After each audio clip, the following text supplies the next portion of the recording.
Glad you're here. We're continuing our study in the book of Acts this evening, chapter 13 and 14, with Paul's first missionary journey. But before we do that, let's take a look at some things I think you're familiar with, I hope by now, called chapter titles. And we'll do this kind of like we did Sunday, so tell me what you think. Jesus' Ascension. You're sure? Okay. Church is established.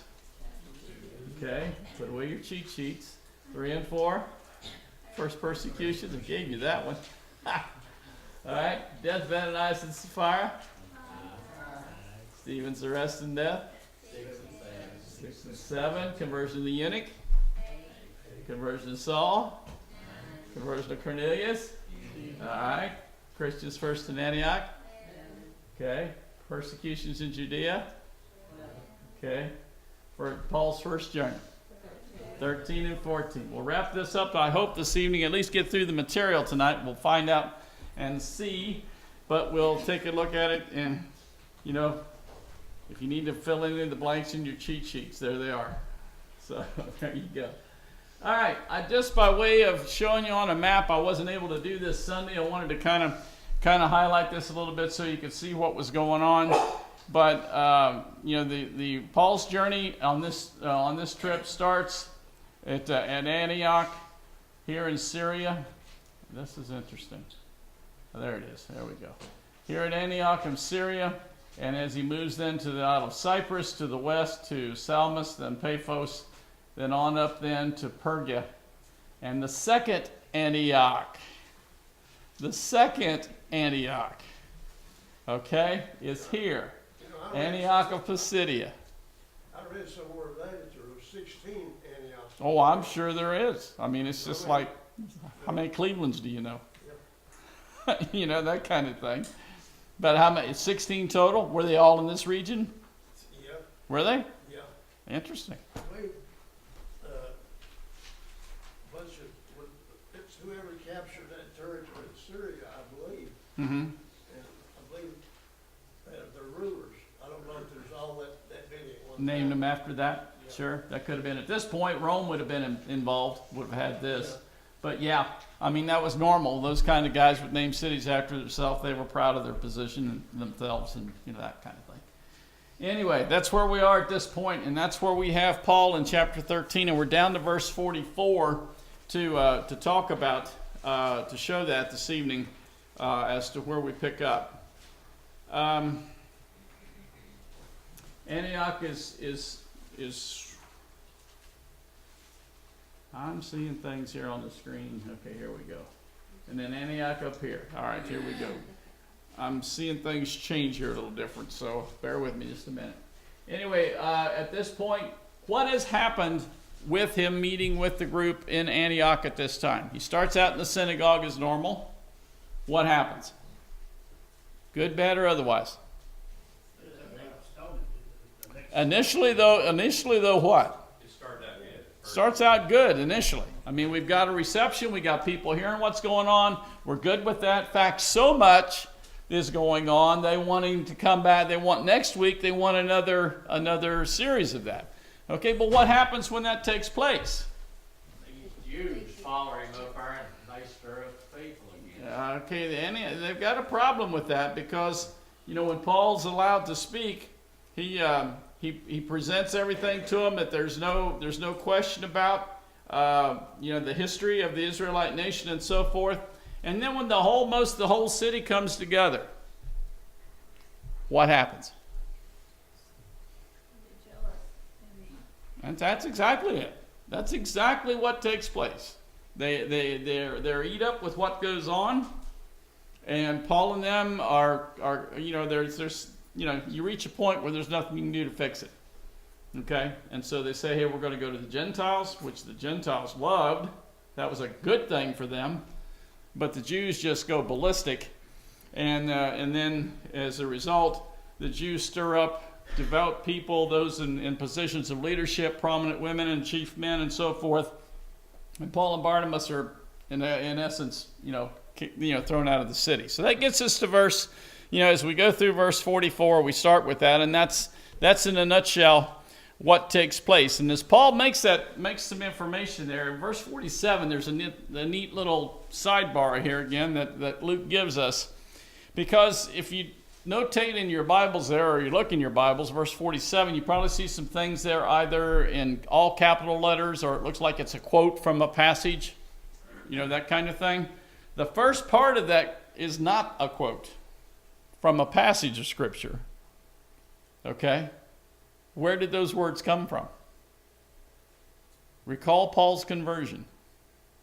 Recall what Ananias was told by the Lord about what Paul would be. He'd be an apostle to the Gentiles. That's right. He would go to the Gentiles, and that's the idea that he's quoting here. But the last part of that verse, that you should bring salvation to the ends of the earth, is a quote. That part of it is taken from Psalm 2, verse 8. So as he presents this information to them, again, he's bringing it to them from the standpoint of, there's things here you can't argue with. This is, the quote from Psalms, but it wasn't turning their head. It wasn't fixing the situation. And so they just take the move then to get them, expelled out of the city. Verse 51 is also interesting, because verse 51, it says, "And they shook off the dust of their feet and protested against them and went on to Iconium." We'll talk about Iconium in a minute. But the part about the shaking off of the dust of their feet, what did that represent? And who told them about it? When they sent out the 70, they told them to do that. Who said it? Jesus. Yeah, told those who were leaving, if that happens, this is what you do. This is putting an underline and an exclamation point of the fact you aren't listening. You aren't hearing me, and I'm done with you. And move on. And that's exactly what takes place. And they do. And the disciples were continually filled with joy and with the Holy Spirit. What do we conclude from verse 52? I mean, we see the uproar, we see the situation, we see the good, we see the bad, but when we get to verse 52, what can we conclude? It's not said, but what can we conclude? None of this didn't shake them. It don't seem like they were still very strong in the faith. Didn't shake who? The disciples. We got a congregation in Antioch, don't we? I want us to keep that in mind. We're going to see this as this goes. Okay? We've got a church in Antioch. We've got the synagogue, no doubt. We've also got a church now in Antioch. And that's important, because we'll touch that, and we'll get to that in chapter 14 shortly. I've got a map here that I wanted to share with you about the region of Galatia. Okay? The region of Galatia circled there is the country in which these cities, Antioch, is located. Now, I'll show you this for a reason, because what we have in that region of Galatia right there, okay, are basically 4 cities that Luke records for us: Antioch, Iconium, Lystra, and Derbe. Now, those are the only 4 cities that Luke records for us in Galatia relative to the spread of the gospel. We're going to see in a few verses there's more. There's more. But these are the 4 that Luke gives us, okay? Now, do you guys remember a book in the New Testament called Galatians? Who do you think that was addressed to? One or more. Exactly, that's my point. Now, when you see all the stuff that's going on here, we're already seeing it in Antioch. We're going to see some more in Iconium. We're going to see more in Lystra. We're going to see more in Derbe. We begin to understand why Paul says some things in Galatia that he is talking about because of what's going on in these cities. Okay? So some things begin to make more sense when we read them and see them in Galatians, in the book of Galatians, because of the background here in at least these 4 cities, if not more. So that's why this all ties together. we see the beginnings here. We see an extension of it in the book of Galatians. Okay, and things that have happened. For example, just one thing, just real quick. You know, the first chapter of the book of Galatians talks about Paul is marveled that they're so soon leaving the first things that they've been taught. Well, you're going to see, you can understand why. When you've got this kind of pressure, when you've got this kind of stuff going on, and we ain't seen nothing yet, okay? You can understand why this happens and why this takes place. We'll touch more about it because as this goes through this region, there's a lot of things going to happen here. As he gets on down to Iconium, he travels from Antioch down to Iconium, and that's another probably 75 or 80 miles. Is that right, Beth? You didn't check me? All right. Okay. How Huh? long, have we got a record, how long it took a ship to go from Cyprus up to? From Cyprus up there, we're about 175 miles, and it would have been totally dependent on the current at the time and the winds. Because, I mean, that's. Have motors like we do today, man. Well, no, absolutely not. In fact, on Paul's, and once we get on over, when Paul makes the trip to Rome by boat, that's very much a key issue as to the winter, the winds, and so forth, as to what happens on that voyage. So, yeah, that's a big part of it. But no, we don't have a time. The other, I think we touched on this Sunday. We don't have a real firm time as to how long this whole first journey takes. It's estimated, and I think it's not too far off, probably in the range of 3 to 4 years. And I can get that, because when you look at the travel, you look at the problems, you look at the situations, what's going to take place. We're going to hit a big point here as we talk in chapter 14. That's a big one, and we'll touch on that as he moves through. But as he continues his preaching, what was the result? What happened when he got to Iconium? Who did he meet there? Again, verse 1, and it came about in Iconium, they entered the synagogue. That's a normal deal. And the Jews and spoke in such a manner with a great multitude, and believed, both Jews and Greeks. So you understand, we've got people following what Paul's saying at this point. But the Jews who disbelieved stirred up the minds of the Gentiles and embittered them against the brethren. Therefore they spent a long time in speaking boldness and reliance upon them, who, bearing witness of the word of his grace, granting the signs and wonders by which these hands were done. But the multitude of the city was divided. Some sided with the Jews, and some sided with the apostles. And when an attempt was made both of the Gentiles and the Jews with their rulers to mistreat or to stone them, they became aware of it and fled away, and became aware of it, and they fled to the cities of Lycaonia, Lystra, and Derbe in the surrounding region. There they continued to preach the gospel. Please note verse 6. Verse 6 is why I was telling you that Luke gives us these 4 cities in Galatia: Antioch, Lystra, Derbe, Iconium, and he gives us only the 4. But look at what it says there as they're moving. In verse 6, they became aware, fled to the cities of Lycaonia, that's different, Lystra, Derbe, and the surrounding region. We don't know to what extent and to how much or how long, but it seems like there's more than just the 4 that Luke gives us here. And again, these are little details and little sidebars that Luke throws in here for us to see and for us to appreciate as this takes place. So as he gets to Iconium, the result is it's a mixed response to what takes place.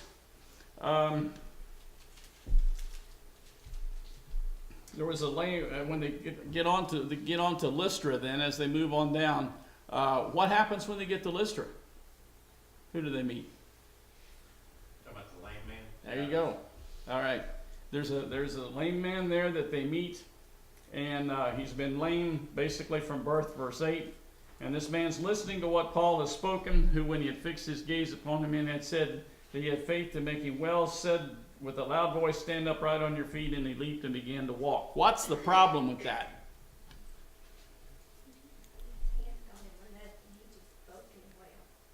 And what day did they do that on?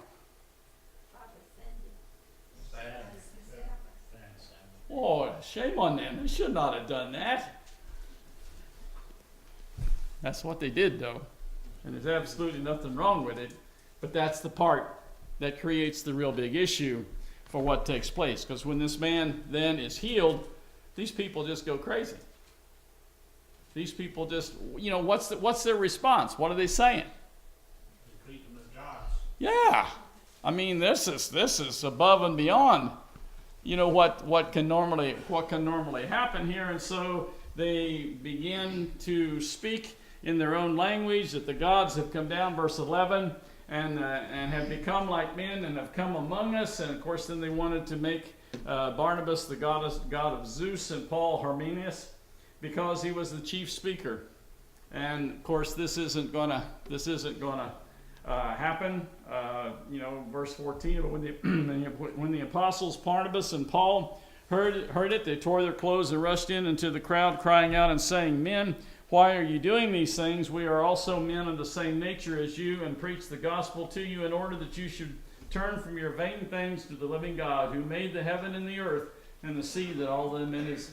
And in the generations gone, he permitted all the nations to go their own ways, and yet he did not leave himself without witness, in that he did good, and gave you the rain in the heavens, from the heavens, in fruitful seasons, satisfying your hearts with food and gladness." And with even saying these things, they with difficulty restrained the crowds from offering sacrifices to him. And we'll stop it there for a minute. I got one question, Junior. I can hear the wheels turning clear up here. All right? And I'm going to get you before it goes. Talk to me about verse 14. And my question is, was Barnabas an apostle? Verse 14. Mm-hmm. Says he was. Rent their clothes, running, crying out. Verse 14, but when the apostles, Barnabas and Paul, heard of it. Their clothes and ran out. Yeah. Was Barnabas an apostle? Said he was, wasn't I? I'm throwing it. Normally it comes toward me, okay? All right. The answer is yes. Okay? The answer is yes because it says it. Okay? But how is it yes? And that's what's important. He's not an apostle in the sense like Peter, Andrew, James, and John, and the list. What does the word apostle mean? Called out again. One sent out, okay? And if you recall, when this whole voyage started, what happened in Antioch of Syria, when the Spirit came to those guys who were assembled there at that time and said, send Barnabas and Saul out. They're sent out. And that's what the word means, and that's how it's used. Okay, but I saw this and I said, Junior's going to be after me on this one. So, but I want. I'm his son, so I got a question. Jeepers. Don't think. Okay, go ahead. Is that in a miraculous sense? I mean, No. nobody could be called an apostle today, or yes. No. It's strict. It's just one that is sent out. If he had the abilities to do special gifts, it was because the real apostles, if you will, and the Peter, Andrew, James, and John, they had laid their hands on him and so forth and imparted those things to him. Okay, but he isn't one of the original 12 or 13. Okay, so anyway, go ahead. All right, Arvel, take your shot. Do we have any record of him doing any miraculous gifts? We do not. He's part of it. He's part of Paul's situation. He certainly could be involved in some of the things. One of the things we're going to see here shortly relative to Paul in the beating that takes place, he could be part of that. Luke doesn't share that with us, so we don't know. But it's one of those things you kind of almost can be guilty by association. He's traveling with Paul. He's part of what's going on. He certainly could be involved in it, but Luke doesn't share that with me. Go ahead. Going back to chapter 13, Mhm. it points out what actually Barnabas, I think, really is. Now, in the church that was at Antioch, there were certain prophets and teachers. Mhm. Barnabas, Simon, who is called Niger, Lucas, the Cyrene. Yeah, Manaea. So these guys were prophets. They were teachers.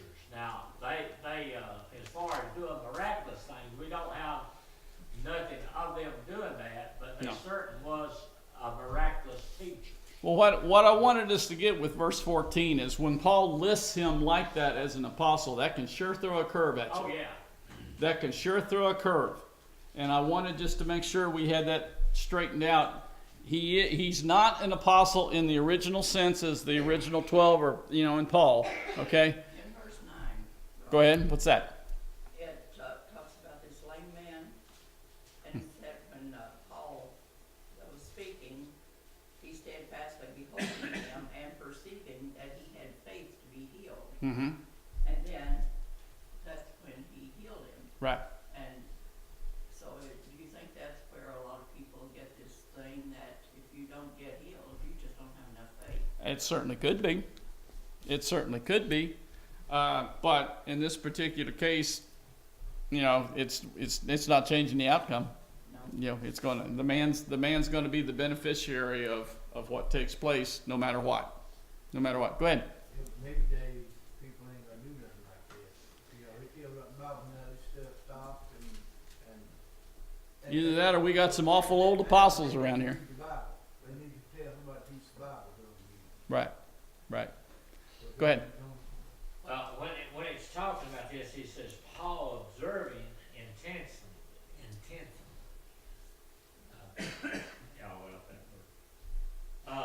Paul was watching this man, and this man was doing something to demonstrate to Paul that he had a great faith.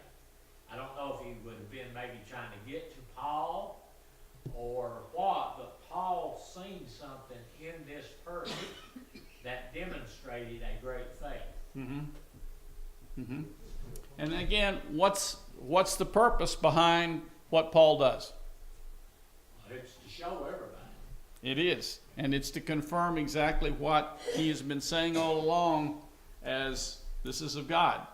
This is proof of it. This is, and of course these people totally take it the wrong direction. I mean, instead of understanding what the message is from God, they want to do something about the messenger and say they're gods. And again, please understand and think about the confusion in people's thinking, which isn't a whole lot different as far as what we see today as far as people's confusion in their thinking, okay, about what the relationship with God is and so forth. All right, so Paul sees something special in this man, takes care of the situation with him in the healing of him and confirming what he has been preaching and saying to them. And then these people take it to the next level and want to then, make gods, if you will, out of Barnabas or out of Paul and Barnabas. And of course, that isn't going to happen. Now, when you see that all taking place, you're thinking, man, what a trip that would be on. But verse 19 just totally takes and turns the tables fully around. And the Jews came from where?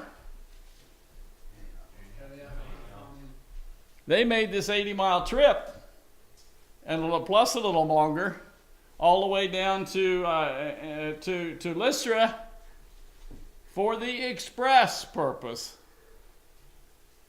of throwing rocks at Paul and killing him. Came from having won over the multitudes, they stoned Paul and dragged him out of the city, supposing he was dead. Now let me tell you, this is nothing to play with. These folks thought they had him dead as a hammer. They didn't throw rocks at people thinking, well, we're just going to bust him up a little bit and make him wish he was dead. These guys thought he was dead. Dragged him out of the city like you drag a dead dog out and throw him in the ditch. That's exactly the way they treated him. Drug him out of the city, throwed him on the ground for whatever could happen would happen. Okay?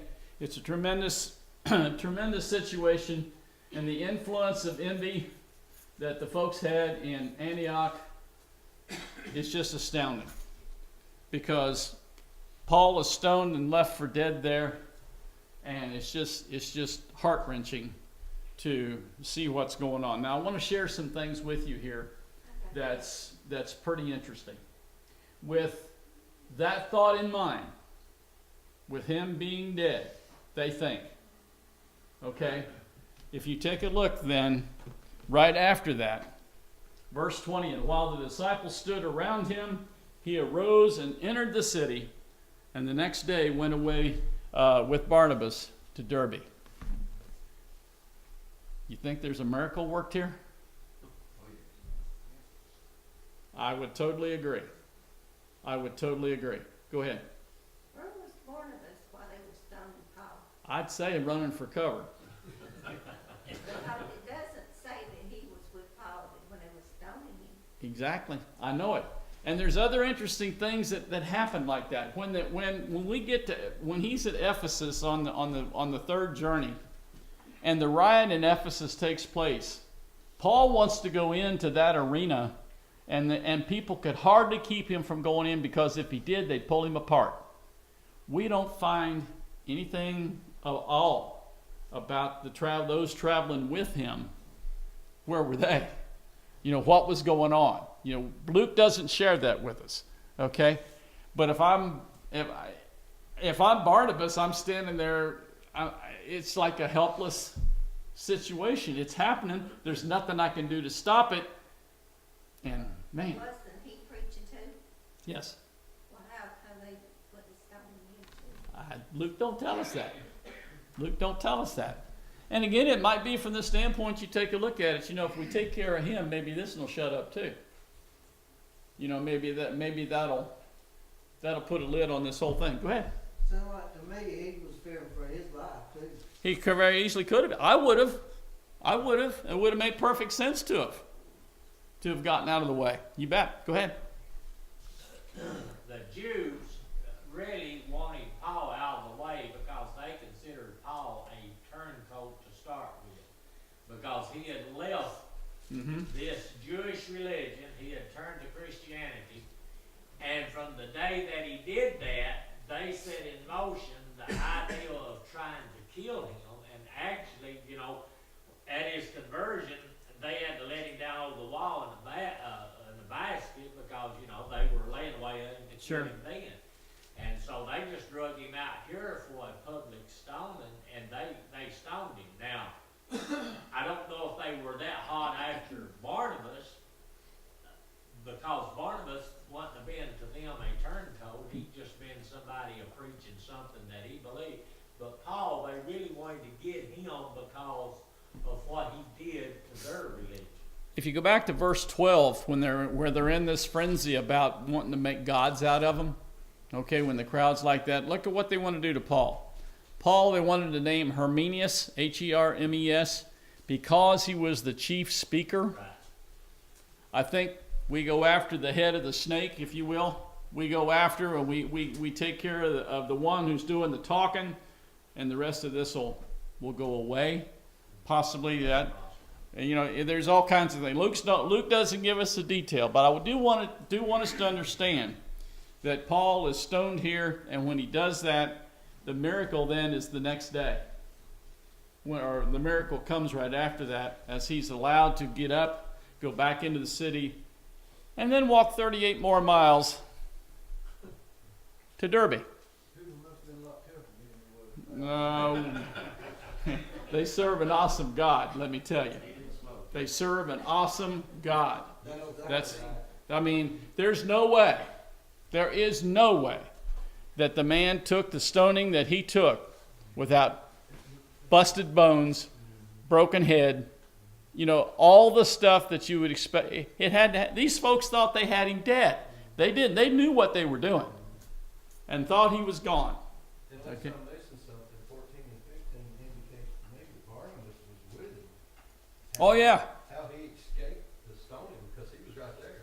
Luke don't. You go from 14 to 15, he goes right into the stoning. The only thing I can see with that, Mark, is that in verse 12, where it talks about Paul being the chief speaker, the one who did the most of the preaching and that kind of thing, they felt like that he's the one that if we get him, The rest of this will take care of itself.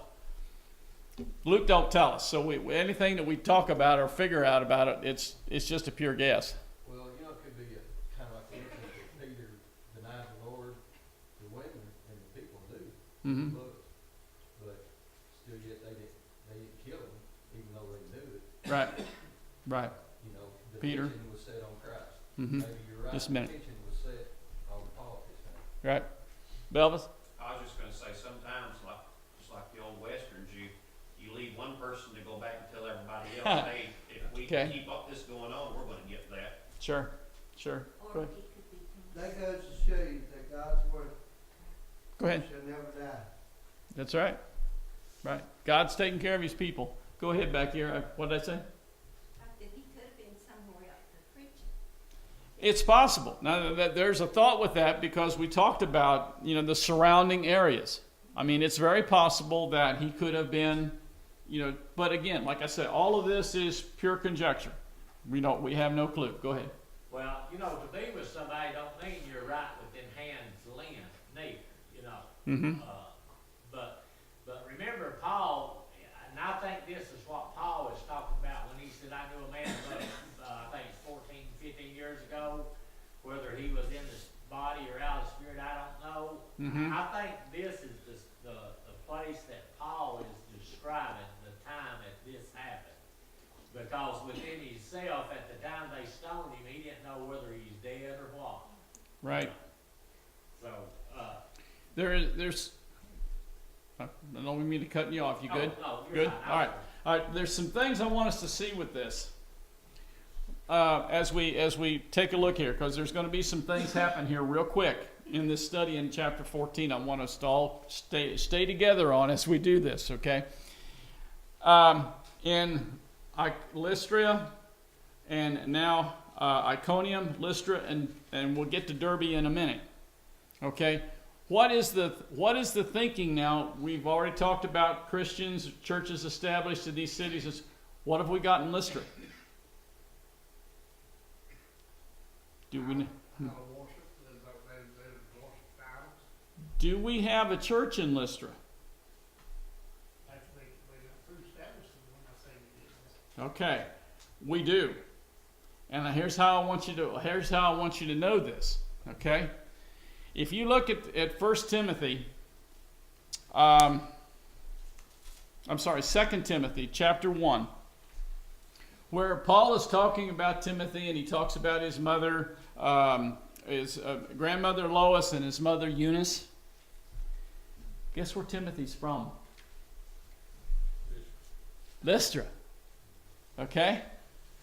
There's people in Lystra that know what's taking place here. Now, I want to share with you Luke don't tell us this. Paul doesn't say it exactly, but I will share this with you because I find it incredibly interesting. Because when in that same passage in 2 Timothy, Paul makes an interesting statement. I want to read that to you because there's a little thing going on here that is very touching if you take a look at it. We know the association of Paul and Timothy. Timothy was like another son, like a son to him, okay? Let's start at verse 3. It says, I thank God whom I serve with a clear conscience, for the way of my forefathers did, as I constantly remember you in my prayers night and day, longing to see you, even as I recall your tears, so that I might be filled with joy. And I am mindful of the sincere faith within you, which first dwelt in your grandmother Lois and in your mother Eunice, and I am sure that it is in you as well. The phrase I want you to look at and think about is the part about, and I'm mindful of your tears. Timothy would have been, at this time of the stoning in Lystra at this time, would have been a teenager, probably 15-ish or so years old. Okay? A boy. All right? Seeing what took place, knowing what took place because of the background of his grandmother and mother, and seeing Paul laying on the ground stoned to death, they thought. When Paul comes to, the thought process or the thinking could very easily be, Timothy, it's touched to the heart that this man is dead. And I'm seeing him here come alive, and Paul says, I remember your tears when I woke up. Now, how touching is that? Okay? It's a very interesting little phrase that he writes to Timothy. He shares that with him, that thought of that, when he was there. Now, what's going to happen, Paul's going to, continue this journey, continue going back. He's going to come back on the next missionary journey, and guess who's going to start traveling with him? And it's going to be Timothy.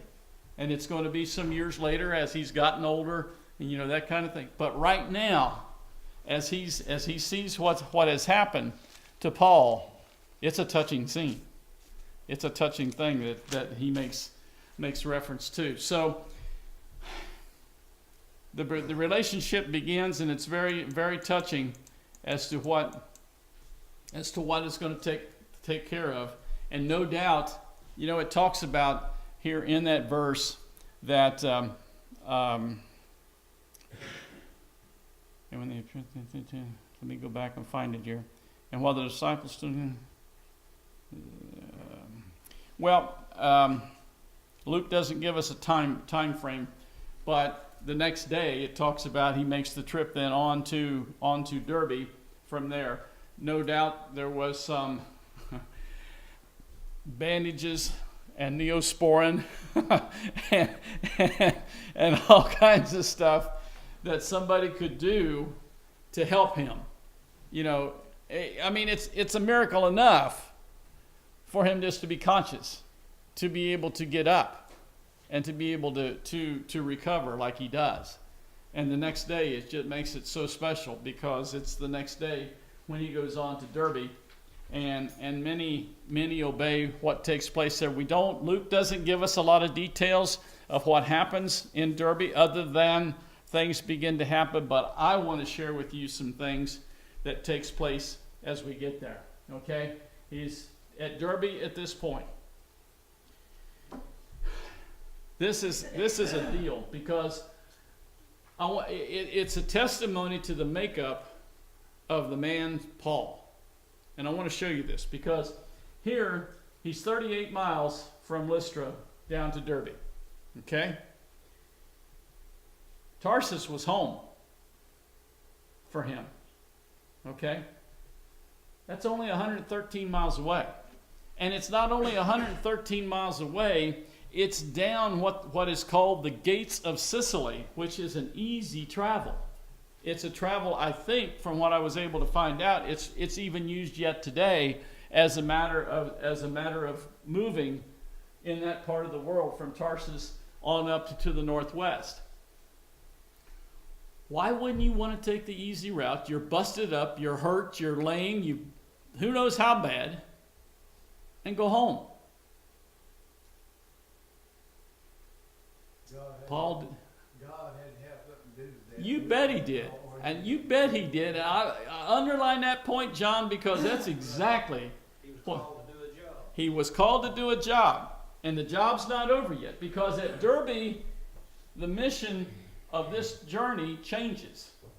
All the way through, up to this point, it's been go into the cities, go into the synagogues, establish, baptize people into the Lord, and establish congregations, and that type of thing. At Derbe, this is changing. Okay? Because at Derbe, he starts back to Lystra, to Iconium, back to the same place through Antioch, down to Perga, or to Attalia, which was a seaport town, and then he'll end up back in Antioch of Syria, the first Antioch. Okay? He'll end up in Antioch of Syria then. What's the purpose in doing that? And the rest of this chapter gives us that information. Because when they appoint... strengthen the church. And what? Setting up elders, deacons. Okay. All right. There's an important issue here with that I want us to touch base with. And I listed it and I called it in that regard, I asked why wouldn't Paul go on home, and the observation is correct. His job's not done yet. All right, he goes back through these cities, and let's look at the verses a minute, because in verse 23 he starts that reversal of going back through them. It says, and when they appointed elders for them in every church, having prayed with fasting, they commended unto the Lord in whom they believed, and they passed through Pisidia and came to Pamphylia, and when they had spoken the word in Perga, they went to Attalia, and from there they sailed to Antioch, from which they had been commended to the grace of God for the work that they had accomplished. And when they had arrived together, the church that would have been in Antioch, they began to report all the things that God had done for them, how that they'd opened the door to the faith of the Gentiles, and they spent a long time with the disciples. There's two things here that I put it this way. What do we learn from this first journey? Besides all the good stuff, okay?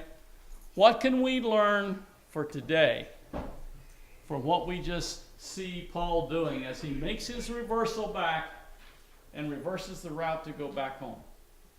Persistence is one thing I think of. All right, what else? No matter what we have to go through, we need to keep our faith strong and keep our faith in the Lord strong. No doubt. Talk to me about elders a minute. How do they get so many elders to quit? You reading my notes here, or what? This is good. This is exactly right. It's a logical. AY says, how come so quickly could we put elders in place? And here's why. When we look at the people that's involved here in these congregations, we're not talking about novices. The qualifications we're familiar with in 1 Timothy and in Titus. These guys are part of the synagogues. They're part of the religious people who were very familiar with Old Testament. They knew about God. They knew what God required under the Old Testament law. They knew that relationship that needed to be there. It was a matter of just starting to fill in the blanks from the Old Testament to where they needed to be now in service to the Lord and in the conversions, in Jesus' crucifixion, resurrection, and so forth. I don't want to in any way not say that there's not some special hand involved here with that, because there's a very real reason why this needed to happen. We understand that the elders of each local church guided the work of that particular local church. We've got that down pat. We know about that. There was that's not mixed up. But why was it necessary? And here's why. Just because Paul and Barnabas aren't in this area now, they're on their way back to Antioch of Syria, that didn't mean the problem stopped. That didn't mean the problems that these Jews were creating for the Christians stopped. It didn't mean that it went away. These churches need leaders. These churches need people who were familiar with what was going on both sides of the fence, both the Old Testament law and now what was committed to in the New Testament, to hold the course, to hold the line, and to keep these people now working for the Lord the way they needed to be. God's wisdom is amazing. I mean, when you take a look at this, Paul and Barnabas couldn't take care of this anymore by themselves. It's too big. It's too big. The elders need to be in place to run each congregation, to maintain the guidance that needed to be there, and that's why we've got the leadership in that role. So that's one of the things we learned. The other thing we learned too, and it's in the words, it's talked about here, is that they appointed elders, plural. We know the qualifications. There would be at least two. There would be at least two. And so Luke records that here for us and gives us that information. So there's a lot of neat little sidebars that Luke shares with us that if you don't dig them out, you can just run over them and miss them. And I'm not saying I got them all, but there's a bunch of them here that's really special for us. Our time's up this evening. You guys have done a good job with the class tonight. I appreciate your help. We will do that. What we'll plan to do this coming Sunday, we'll go over the questions on both chapters 13 and 14, because this first journey is completed. It is done. The first journey is complete. And so now we're back at Antioch of Syria, and we're going to be there for, as the last verse says, and they spent a long time there with the disciples. And then there's going to be some other situations that we're going to take care of in chapter 15. So is there any questions, any thoughts, anything that I've missed? Anything you got a question about? I've either got you totally confused or we're good. I don't know which. Whichever. All right. So what we'll do this evening, before we leave tonight, we want to offer the invitation of our Lord to whoever might be in the assembly this evening that needs our help in whatever way, whether that's rendering your obedience to the Lord for the first time, or if there's something going on in your life that you need the prayers of the church here to help with, we'd love to do that too. So if we can help in some way, why don't you come down to the front now as together we stand and as we sing.